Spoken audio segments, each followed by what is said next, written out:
नमस्कार दोस्तों, क्या आप सोच सकते हैं कि ऐसी जगह के बारे में जहां हर तीसरे साल एक महीने के लिए कौवे गायब हो जाते हैं। महीना शुरू होने के पहले और महीने के अंत होते ही कौवे वापिस आ जाते हैं। ये परंपरा कोई 100-200 साल से नहीं बल्कि हजारों साल से चली आ रही है। आज के समय में आप कहेंगे ऐसा कैसे हो सकता है, लेकिन वो जगह और उससे जुड़ी हजारों साल प्राचीन कथा के बारे में मैं आपको बताऊं, उससे पहले बता दूं कि ये बात 100% सत्य है। वहाँ के स्थानीय लोग सैकड़ों सालों से ये घटना अपनी आंखों से देख रहे हैं। चाहे तो आप भी वहाँ जाकर सच्चाई का पता लगा सकते हैं, या उस महीने में जब कौवे गायब हो जाते हैं आप खुद जाकर देख सकते हैं।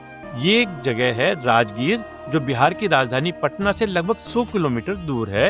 ये नालंदा जिले में स्थित एक धार्मिक स्थल है, जहाँ हिंदू, मुसलमान, बौद्ध धर्म से जुड़े अनेकों धार्मिक स्थल हैं जिनका पौराणिक महत्व है। राजगीर में हर तीसरे साल एक ऐतिहासिक मेले का आयोजन होता है, जो पूरे एक महीने चलता है। इसे मलमास मेला कहा जाता है। इसी मलमास मेले के दौरान राजगीर में कौवे गायब हो जाते हैं। मेला खत्म होते ही वो कौवे फिर वापस आ जाते हैं।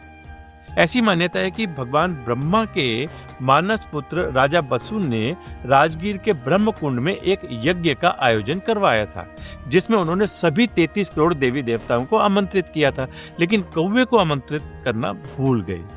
राजा बसु का आमंत्रण पाकर कौवों को छोड़कर सभी देवी देवता यज्ञ में शामिल हुए। कौवे नाराज हो गए और यज्ञ में भी नहीं आए।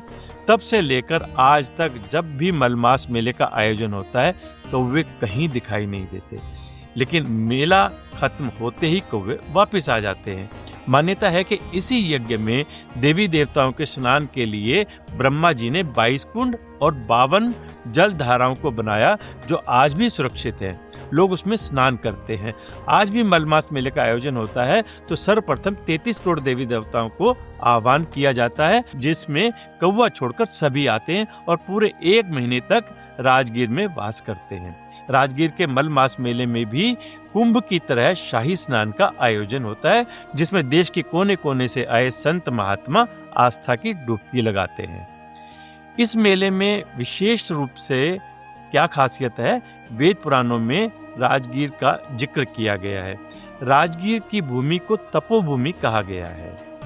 वायु पुराण के अनुसार ब्रह्मा जी ने जिन 22 कुंड और 52 जलधाराओं का निर्माण किया, उसमें एक का नाम ब्रह्म कुंड है। इस ब्रह्म कुंड के बारे में मान्यता है कि यहीं पर भगवान ब्रह्मा ने यज्ञ कर बुराइयों को अग्नि से अर्पित कर पवित्रता की ओर चलने का आह्वान किया था। 3 साल में एक बार लगने वाले मलमास मेले के कारण राजगीर का महत्व बढ़ जाता है। मेले में लोगों की बढ़ती आस्था को देखते हुए इसे राजकीय मेला घोषित कर दिया गया है, जिसका विधिवत उद्घाटन हर साल मुख्यमंत्री करते हैं। एक महीने तक चलने वाले इस मेले में 1 लाख से अधिक लोग भाग लेते हैं।